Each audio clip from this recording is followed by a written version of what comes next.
¿Cuál es su posesión más valiosa? ¿Por qué estarías dispuesto a morir? A lo largo de la historia, ha habido almas valientes, que aceptaron la tortura y la muerte, antes que renunciar a su fe, en estas verdades por las que valía la pena morir. Sus perseguidores podían arrebatarles su familia, sus amigos, sus trabajos, sus casas, y sus posesiones. Pero no podían arrebatarles el amor a Dios, y su deseo de obedecerle según su palabra, y los dictados de su conciencia.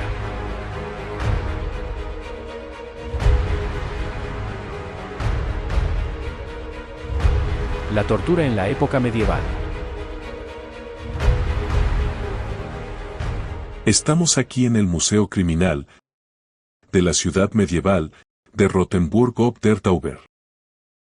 Y cuando miramos todo este equipo que nos rodea, nos quedamos asombrados de la inhumanidad del hombre hacia el hombre. Este es el equipo que fue utilizado por el Estado para llevar a la gente a confesar diversos delitos. Y más tarde la Iglesia se involucró. Y cuando se sospechaba que alguien estaba difundiendo información herética, o era un hereje, lo entregaban al Estado, a los inquisidores, y lo torturaban para obtener su confesión. Los instrumentos que vemos a nuestro alrededor son realmente increíbles. Este de aquí era un polipasto particular, donde se podía sujetar a una persona, y la forma en que normalmente lo hacían, ataban las manos detrás de la espalda, de esta manera, y luego levantaban las manos por detrás, y las enganchaban sobre este gancho, y luego levantaban al individuo con este polipasto. Y dependiendo de la severidad, bien podías atar estas piedras, de varios pesos, o un número de ellas, a los pies, para que eventualmente los brazos fueran arrancados de sus órbitas, y eso infligiría un dolor increíble. Aquí tienes un atornillador de dedos, o atornillador de pulgares, como quieras usarlos, puedes poner varios dedos debajo, o puedes poner un pulgar debajo y luego atornillarlo, y crear bastante sensación de dolor. Es increíble lo que se le ocurre a la gente para infligir dolor. Este de aquí es particularmente desagradable, porque ataría a la persona hacia abajo. Podría estar boca abajo o boca arriba, y tenderse a lo largo de esta cama. Y habría estos rodillos por aquí que pueden moverse, con pinchos en ellos. Púas de metal, muy afiladas. Esto, por supuesto, provocaría un dolor increíble. En el otro extremo, se enganchaba esto sobre una cuerda, que ataba las piernas, y luego se estiraba al individuo, sobre el bastidor, clavando estos clavos en la espalda, o en cualquier lado que estuviera en contacto con ellos. Estos son más rodillos. También se podía ayudar con la acción rodante del otro lado. Es increíble que la gente pueda hacer algo así. Por ahí tenemos la silla de pinchos, y existe la idea de que tal vez era solo un medio para asustar a la gente, pero también hay una buena cantidad de pruebas de que en realidad se utilizaba. Te sentabas en esos pinchos de metal, tenías los pies insertados en ese tablón, y apretaban, y bueno, debe haber sido una forma muy incómoda de sentarse. Ahora, todas estas metodologías se utilizaron a partir del siglo XIV, y es interesante que duró más de 400 años. Solo en 1813 detuvieron realmente este proceso, y lo eliminaron del estado de Baviera. Pero pensar que la humanidad podría hacer esto a la humanidad. Ahora, durante la Inquisición, los dominicos eran los que controlaban la Inquisición española y entregaban a la gente al Estado. Y millones de personas fueron sometidas a este tipo de proceso. Más tarde, cuando los jesuitas iniciaron la Contrarreforma, ellos fueron los responsables de la Inquisición en Roma. Así que en realidad tenías estas facciones rivales, o colaboradores en algunos casos, fomentando esta metodología. Lo que es asombroso es que no había diferencia si se trataba de un hombre o una mujer. Serían igualmente sometidos a este procedimiento. Y una vez más, se demuestra el hecho de que las mujeres son más duras que los hombres, ya que eran más capaces de soportar el dolor, que se afirma que alrededor del 60% de ellos realmente podrían sobrevivir sin una confesión siendo torturados. Cuando los herejes o supuestos herejes eran sometidos a este tipo de tortura, es interesante que los inquisidores se mantuvieran al margen y grabaran los procedimientos. Y las confesiones a menudo eran forzadas por los individuos. Por supuesto, no había confesiones en absoluto porque algunas personas, solo por la fuerza del propio dolor, se rendían y confesaban crímenes que nunca habían cometido. También se ridiculizaba a la gente. Se les hacía desfilar por las calles, normalmente con la ropa rota o totalmente quitada para avergonzarlos en público, y se les hacía desfilar entre jaulas. Así que había mecanismos increíblemente duros de tratar con la criminología, algo impensable hoy en día. Pero la naturaleza humana no ha cambiado. La naturaleza humana sigue siendo la misma de siempre. ¿Y sería posible que la inhumanidad del hombre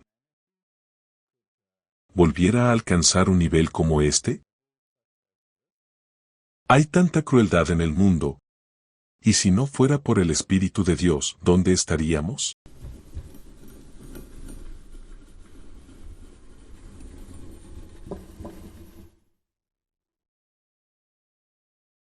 Estas son pinzas para el cuerpo. Fueron diseñadas para crear dolor y distorsionar posiciones y hacer que la gente se sienta muy incómoda. Esta en particular es muy interesante. Pones las piernas ahí, la cabeza ahí y puedes moverla para que la persona quede apretada y en posiciones extremadamente incómodas. Hay otra abrazadera para el cuerpo y el cuello, que podrías extender y estirar a una persona, una abrazadera para la cabeza, donde podrías girar esos tornillos en el cráneo. Pinzas para las piernas. Y ahí arriba hay una foto de una mano cortada. Así que parece que los castigos que tenían en la época medieval eran muy similares a algunos de los castigos que incluso tenemos en los sistemas religiosos del mundo hasta el día de hoy. Así que la humanidad sigue teniendo la misma naturaleza, y es solo Dios conteniendo los vientos lo que impide que la humanidad vuelva a este tipo de situación. Durante la Edad Media, cuando la persecución de los cristianos, de los protestantes, era practicada en la unión por la Iglesia y el Estado. El encarcelamiento era, por supuesto, una de las formas más comunes de tratar con estas personas, y se les metía entre rejas, como estas con pequeñas ventanas para alimentarles, bajo las condiciones más antihigiénicas, en ambientes fríos y húmedos, infestados de ratas, y sin facilidades para la higiene personal. Y pensar que la gente era encarcelada de esta manera durante años. Marie Durand fue encarcelada durante 38 años. Y todo lo que tenía que hacer era retractarse de su posición protestante y podría haber sido liberada. Hacían desfilar a su prometido y le pedían que le rogara que renunciara a su posición, pero ella estaba decidida a resistir. Y lo escribió en la roca. Es simplemente increíble lo que la gente pasa para mantenerse firme por la rectitud, los principios y la verdad, a pesar de lo que la inhumanidad del hombre puede hacerle al hombre.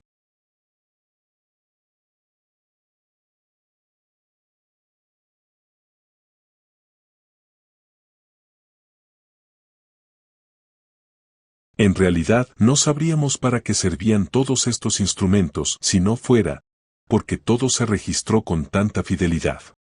Se elevó casi a un nivel de arte, y tenemos varios libros que describen todas las diversas formas de tortura.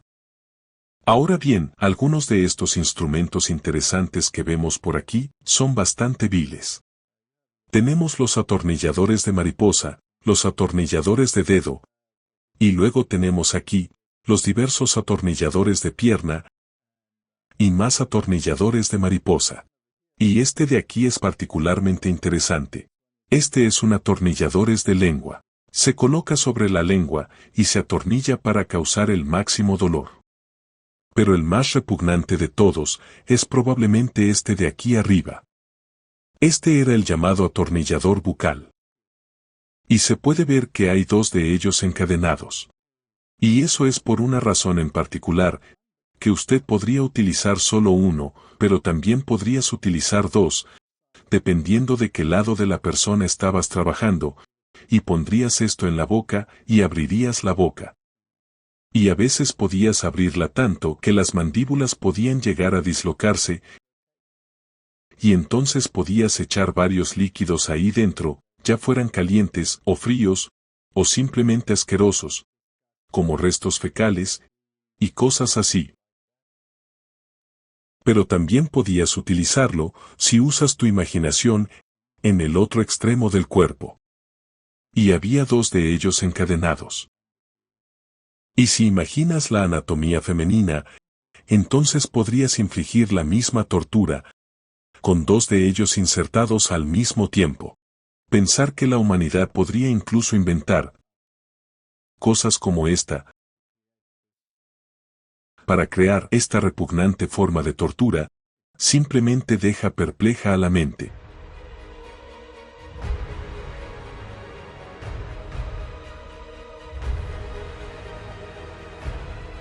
Es muy interesante que la tortura no fuera un procedimiento al azar. Era un procedimiento muy regulado. Había varias leyes específicas y libros de leyes escritos sobre cómo se debía hacer exactamente. Este de aquí es de 1507. Y tiene todas las regulaciones en cuanto a lo que se debe hacer y cómo se puede hacer. Cada vez que había una tortura, entonces había una serie de personas involucradas. Tenías el verdugo, que era responsable de infligir la tortura. También era responsable de ejecutar la sentencia de muerte cuando era necesario. Y lo interesante de él es que también estaba muy al tanto de cómo tratar todas las heridas que se infligían. Así que era como el médico del distrito, y aparentemente la gente acudía a él para que les curara sus heridas. Luego había escribas que anotaban todo lo que sucedía. Los testigos estaban presentes, y el juez también. Y en el caso de la Inquisición, si se trataba de un asunto eclesiástico, entonces los inquisidores estaban allí para supervisar el procedimiento. Y si pasamos al siguiente, veremos que había un protocolo. Aquí tenemos un protocolo de tortura. Este es un documento muy específico y está muy bien documentado. Te dicen exactamente lo que pasó.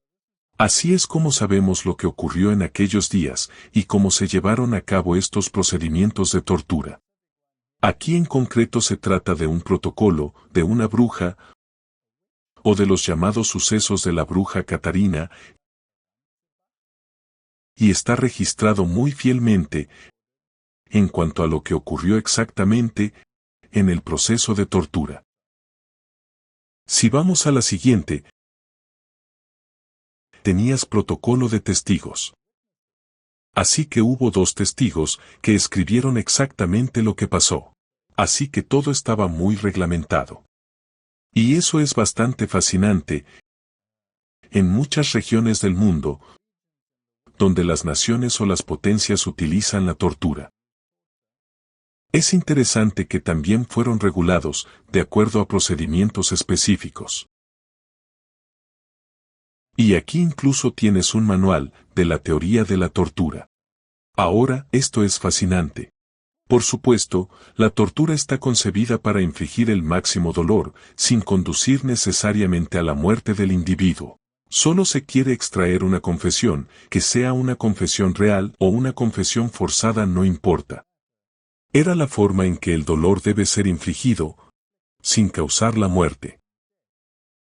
Y en los gobiernos modernos hemos tenido experiencias muy similares, con las diversas técnicas de tortura utilizadas por diversos regímenes a lo largo de los tiempos y por organizaciones secretas y la policía secreta. E incluso en situaciones modernas tenemos procedimientos muy bien regulados. Y algunos de ellos, por ejemplo, el ahogamiento simulado en Estados Unidos, tiene que ser aprobado por el Congreso antes de que pueda ser introducido. Así que parece que todavía tenemos la tendencia a aferrarnos a algunas de estas prácticas medievales. Y quién sabe, es posible que la inhumanidad del hombre hacia el hombre lleve a una resurrección de este tipo de procedimientos. Oremos para que no suceda. Incluso es posible que la humanidad vuelva a introducir estas cosas, porque la inhumanidad del hombre sigue siendo parte integrante de la naturaleza caída. Ciertamente espero que Dios intervenga, antes de que lleguen a estos niveles otra vez.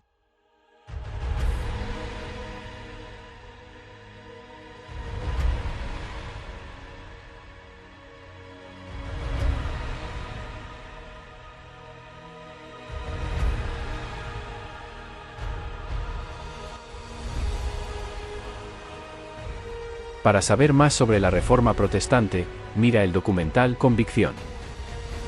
¿En qué consistió la Reforma y por qué es tan importante hoy? ¿Cómo nos ayuda la Reforma a comprender los acontecimientos del final de los tiempos? Para saberlo, mira el siguiente vídeo.